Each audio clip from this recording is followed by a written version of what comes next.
నువ్వు అందరి దగ్గర సంతోషంగా ఉండగలుగుతున్నావు అంటే వారి తప్పులను పట్టించుకోకుండా బంధానికి ఎక్కువ విలువ ఇస్తున్నావు అని అర్థం. నీకు ఇష్టం వచ్చినట్లు జీవించే హక్కు నీకు ఎలా ఉందో, ఆ ఇష్టం వలన వేరే వాళ్లను బాధ పెట్టకుండా ఉండే బాధ్యత కూడా నీపై ఉంది. సమయం అనుకూలంగా లేదు అని ఆగిపోతే ప్రయత్నానికి విలువ ఉంటుందా? గెలుపు అభిషేకాలు జరగాలంటే కొన్ని పరిస్థితులను చీల్చి చెండాడాల్సిందే.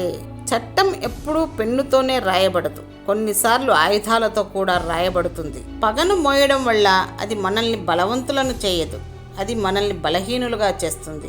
క్షమించడం అనేది మనల్ని బలహీనులుగా చేయదు, అది మనకు స్వేచ్ఛను, ప్రశాంతతను ఇస్తుంది. గొడ్డలి బంగారంది అయినా, వెండిది అయినా, ఇనుము అయినా వేటు వేయక మానదు. లోహం మారిన గుణం మారదు. నీకు చెడు చేసేవాడు కూడా అంతే. ఎంత నవ్వుతున్నా, ఎంత మంచిగా ఉన్నా నీకు చెడు చేయక మానడు. వాన వచ్చే ముందు ఎండ, సుఖం వచ్చే ముందు కష్టం, పౌర్ణమి వచ్చే ముందు అమావాస్య, చెక్కు మీద మన పేరు సంతకం అయ్యే ముందు ఆకలి, నకనకలాడిన పేగులు, ఇవే మన జీవితానికి తొలి మెట్లు. కాలుద్దని తెలిసి కూడా నిప్పుని పట్టుకోవడం తప్పు అని తెలిసి కూడా చేయాలనుకోవడం రెండు మూర్ఖుల పనే. మనం అలా ఉండకూడదు మిత్రమా. అవసరం ఉంటే అల్లుకపోవడం, అవసరం తీరాక అవతలకు నెట్టివేయడం, ఇదే కొందరి నైజం. అందరి గురించి ఆలోచించే వాళ్ళు ఎందుకు పనికి రాకుండా పోతున్నారు. స్వార్థంగా బ్రతికేవాళ్ళు అంచెలంచెలుగా ఎదిగిపోతున్నారు. రాసిన అక్షరం తప్పైతే దాన్ని దిద్దవచ్చు, కానీ జీవితమే తప్పైతే దాన్ని దిద్దడం చాలా కష్టం. అందుకే మన జీవితంలో వేసే ప్రతి అడుగుని ఆచితూచి వేయండి. ఓడిపోతామనే భయంతో ప్రయత్నించకుండా ఉండడం కంటే ప్రయత్నించి ఓడిపోవడం మంచిది.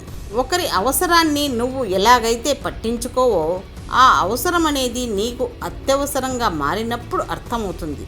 అవకాశానికి, అవసరానికి, మనుషులకి, మానవత్వానికి తేడాలు. నవ్వడం వేరు, ఆనందంగా ఉండడం వేరు. నవ్వించడానికి ఏముంది, ఎవరైనా చేయగలరు, కానీ ఆనందంగా ఉంచేది మన అనుకున్న వాళ్ళు మాత్రమే.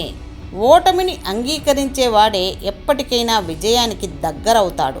నిన్నటి గురించి మదనపడకుండా, రేపటి గురించి భయపడకుండా ఆలోచించగలిగిన వాడికి విజయ సోపానాలు చేరువ అయినట్లే. దూరంగా జరగండి. మిమ్మల్ని చులకనగా చూసేవారి నుంచి, పరిష్కారం లేని గొడవల నుంచి, మీ విలువ తెలియని వారి నుంచి, మీ మనసు కష్టపెట్టే విషయాలకి ఎంత దూరంగా ఉండగలిగితే అంత ఆరోగ్యంగా ఉండగలరు. మనతో అవసరం ఉన్నంత వరకు మనవాళ్లలా నటిస్తారు. అవసరం తీరిపోయాక పరాయివారిలా ప్రవర్తిస్తారు. ప్రేమతో కాదు, అవసరాలను బట్టి బంధాలు ముడిపడ్డాయన్నది పచ్చి నిజం. ఒకరి తలరాతను మంచిగా మార్చే శక్తి మనకు లేకపోవచ్చు. ఒకరు మన వల్ల సంతోషంగా జీవించేలా మార్చే శక్తి మనలోనే ఉంది. అది కేవలం కల్మషం లేని మనసుతోనే సాధ్యం. జీవితంలో డబ్బు ఉంటేనే బంధువులు, ప్రేమ, నమ్మకం వస్తాయి. డబ్బు లేకుంటే మన సొంతవాడు కూడా పరాయివాడు అవుతాడు. డబ్బు ఉంటే పరాయివాడు కూడా మనవాడు అవుతాడు. ఇది నిజం. లోపాన్ని పట్టుకు వెళ్లాడితే ఎప్పటికీ బంధాలు మెరుగవ్వవు. సువాసన లేని పువ్వుల్ని అందంగా లేవని ఎలా చెప్పగలం? నిలకడలేని మనుషులు జీవితంలోకి వస్తుంటారు, పోతుంటారు. అలాంటి వారి గురించి ఎక్కువ ఆలోచించకండి. మనల్ని వదలకుండా వెంట ఉండేవారే నికార్సైన వాళ్ళు. అలాంటి వారు ఒకరు ఉన్నా ఎప్పటికీ మిస్ చేసుకోకండి. నువ్వు దేన్ని అందుకోవడానికి కష్టపడకపోతే ఏదీ నీకు అందుబాటులోకి రాదు. కష్టే ఫలి అని గుర్తుపెట్టుకోవాలి. ఆకలితో ఉన్నవారికి, ఆపదలో ఉన్నవారికి మీరు ఏ సహాయం చేసినా అది సాక్షాత్తు ఆ భగవంతునికి చేసినట్లే. డబ్బును నమ్మడంలో మనిషి ముందు ఉన్నాడు, మనిషిని నమ్మడంలో వెనుక ఉన్నాడు. కారణం స్వార్థం. విలువలని బేరీజు చేసుకునేది పరాయి వాళ్ళ దగ్గర, కానీ మన అనుకున్న వాళ్ళ దగ్గర కాదు. చీకట్లోనే నక్షత్రాలు కనిపించినట్టు కష్టాల్లోనే మంచితనం బయటపడుతుంది. 10 లక్షలో 20 లక్షలో అప్పు ఉన్నా బ్రతకవచ్చు, కానీ 10 మంది ఏడుపు మన మీద ఉంటే బ్రతకలేము. నీతులు, సలహాలు రాయడమే కాదు, చేయడము నేర్చుకోవాలి. ఇవ్వడమే కాదు, స్వీకరించడము నేర్చుకోవాలి. సూచించడమే కాదు, పాటించడము నేర్చుకోవాలి. ఎదుటి మనిషి కన్నీరు తుడవడానికి రక్త సంబంధమో, స్నేహబంధమో, పేగుబంధమో ఉండాల్సిన అవసరం లేదు. పీడికెడు గుండెలో చీటికెడు మానవత్వం ఉంటే చాలు. నిజం అనే వెలుగు ముందు నింద అనే చీకటి ఎక్కువ కాలం నిలబడదు. అందుకే ఎవరో ఏదో అన్నారని బాధపడకూడదు. కాలమే వారికి తగిన రీతిలో బుద్ధి చెబుతుంది.